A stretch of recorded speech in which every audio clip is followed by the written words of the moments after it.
अस्सलाम दोस्तों, हमारे चैनल सब्सक्राइब कर दें, घंटी वाला बटन दबा दें। 1 किलोवाट की वाशिंग मशीन है और इसकी मोटर जो है वो जली हुई थी।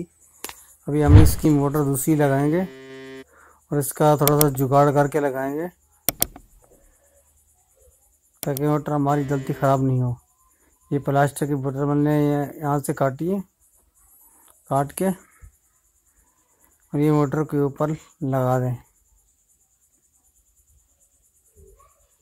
और इस पे लगा दिया मैंने और इसको हल्का सा गर्म करेंगे और दबा देंगे तो ये मोटर के अंदर पानी ना जाए।